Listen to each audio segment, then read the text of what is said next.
Hello, YouTube, and welcome to D20 Woodworking. Today, we are talking about the top 10 leadership allies in Marvel Champions. Now, two things. As of recording this, there are currently 25 allies available to pick from. And second, most importantly, this is just my opinion. This is just what I think the best allies are out there right now as of recording this, and we will talk it through of why I think that's the case. Now, the last thing I want to mention too, if you could do me a huge favor, make sure you hit the like button, make sure you hit subscribe. Really helps the channel out, helps us grow, helps us get the message out there. And yeah, if you see my list and there's anything you agree with or disagree with, let me know down in the comments. I'd be happy to take a look at that. So let's start off with number 10 on our list, and that is Major Victory. Now, Major Victory is a 2/1/1 with 2 health ally.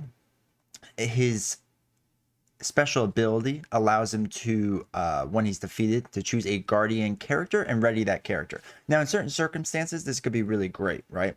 The fact that you can ready one of your allies or ready your hero is a fantastic ability to have. Anytime you ready anyone, it's fantastic. But the reason he is so low is because it's only for guardians, right? So if you're running a Guardian leadership deck, I think this card makes a lot of sense in that deck, especially for the cost. If you have somebody like Star-Lord who's swinging for a decent amount, it's nice to be able to ready him up, hit again, or Gamora, whomever else. It doesn't matter. But number 10 is Major Victory. Next up, number 9 is Black Knight.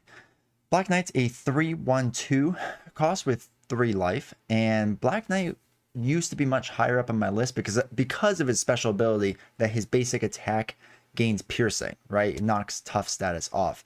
Now, there's more cards out there, it seems, that's able to do that, or it's easier to do that nowadays than it was earlier on in this game. Early on in this game, piercing was huge. It's still a big part of this game, but it seems like there's more cards out there that can do piercing. There's so many cards that could do chip damage that his special ability for piercing isn't as great as it once was. Still a great ally to have in the deck, but I tend to be using him less and less because at 3 costs, I kind of don't really need the piercing as much, but 2 attack is still pretty good. So let's do number 8, and that is Hawkeye, the Clint Barton version. Now, again, this is another ally that was super high up there, especially when it came out, and against Ultron, did fantastic, right? So he's a 3/1/1 ally with 3 health, and his special ability, let's put 4 counters on it, counts as arrows. So every time a minion enters play, you use one of those counters, 2 damage to that minion. Now, when minions were coming out with only 2, maybe 3 life, this was fantastic. Now it's still useful at 6 health minions, but it seems to be less useful. A lot of minions are also coming out with tough now, so it's a decent way to knock off the tough.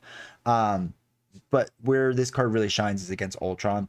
The fact that every time Ultron comes out with, another minion, drone minion, Clint can easily knock it out. That's pretty huge.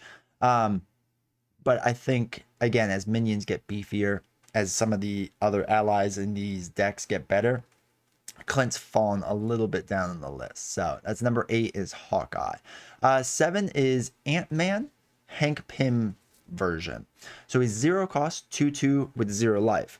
So every time you overpay his cost of 0, he gets a counter on him, right? And the counter is what his max life is.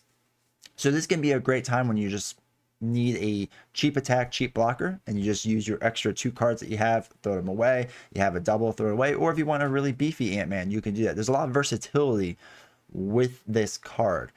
Now, I personally like him a lot. I think there is instances where you just won't play him because there's other cards better in your hand and there's not much you can do with them. But if you just need a really cheap blocker for 1 cost, you can do that and just not attack with them.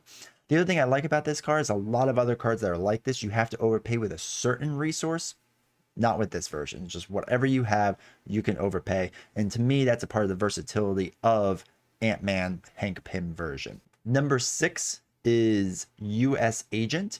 US Agent, I'm a big fan of as a blocker. All right, so a 3 cost, 1/1, 5 life. And most importantly is he gets Retaliate.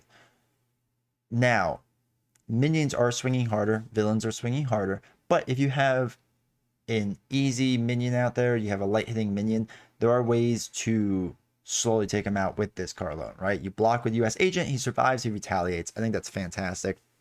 I think that if you can beef him up a little bit to make him even stronger, more hit points, I think it works really well. He's definitely, to me, barely out of the top half of this top 10. I kind of contemplate moving up a little bit, but because he is kind of situational, you are paying 3 costs for essentially a glorified blocker, which is a little expensive, especially if cards are tight. So I like US Agent. I don't know if he would ever move up. I think he's as high as he would ever get, unless there's something crazy that happens, or we start figuring out ways to really stack his hit points so he can last much longer. But as of right now, US Agent's number 6. So moving on to number 5 is Yondu, who at first I didn't get the appeal of Yondu because I didn't use enough attachments onto him. So he's a 4 cost, 2 threat, 1 attack with 2 life. The big thing is his attacks are ranged, so he doesn't get retaliated on, and he has no consequential damage on his 1 attack. So if you were building a upgrade leadership deck, and you put that on Yondu, he could be swinging 3-4 each round, no problem at all. The big thing you have to worry about now is certain cards out there will do a damage or 2 to every character on the board. That's obviously the one drawback with Yondu, so you got to add a health attachment to him. But once you beef up Yondu, make him really strong, he's absolutely fantastic. Again, a lot of times with Guardian decks, it's a little more specific. So a lot of benefits of him do have to come from a Guardian deck, so it's somewhat situational, but he is somebody that I've just slowly started to really tap into. I think personally, as more attachment cards come out there, he's actually going to get better and possibly move up this list. So as of right now, Yondu, number 5. All right, number 4 is Stinger, Casey Lang. It's a 1 cost, 1/1 with 2 life card. You have to be an Avenger to play this card. Now, the big thing is it does not count against your ally limit, which can be huge when you use certain cards like Strength in Numbers, right? It allows you to draw a ton of cards, or helps you draw a ton of cards, right? It has the ability to now draw 4 cards. If you have other cards that don't count against your ally limit, 5, 6, whatever.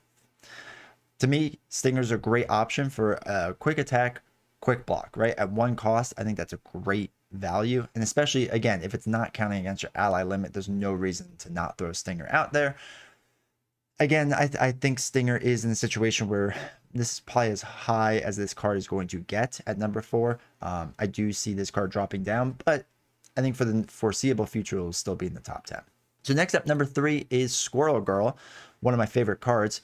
2 cost, 1/1, 2 life, and after Squirrel Girl enters play, you deal 1 damage to each enemy, which can be huge, right? To knock off tough. If a bunch of enemies only have 1 damage, if there's a bunch of minions out there, right? 1 damage to all of it.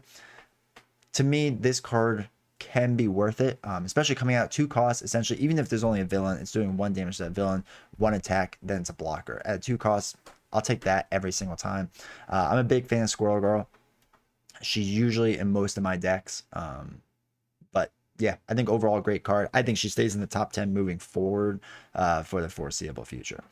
All right, number 2, we have Maria Hill. 2 costs, 2 thwart, 1 attack, 2 life, and after you put her into play, you draw 1 card. Now, with my basic ally deck list, I'm a big fan of 2 cost, 1 card draw, right? It's essentially making her one cost value. Now, the big thing too is Maria Hill's even better in multiplayer because, again, the other players can now draw a card as well, really helping them out. So that really bumps up what Maria Hill is worth, in my opinion. And again, for that cheap and to be able to thwart with her for 2, I think it's huge. I think it's really, really, I think it's a big asset of hers. A lot of these leadership cards that are in the deck, the more expensive they get, they start thwarting better, it seems like. There's very few cheap allies that can thwart pretty well. So Maria Hill comes in, everyone draws, does her 2 thwart, becomes a blocker. I think it's fantastic. So Maria Hill, I definitely see staying in the top 5, probably, but definitely the top 10 for sure. And now finally it's my number 1, and I think this is I'm not going to say controversial pick, but I think it's one that I didn't really start respecting till later on, especially as you play more expert. And that is White Tiger.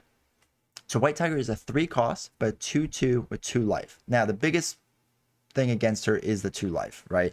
I don't know if I ever want to use her as a blocker at 2 costs or 3 costs. But I think for that cost, her ability is to, after you play her from your hand, draw X cards to a maximum of 3, where X is equal to the villain's stage number.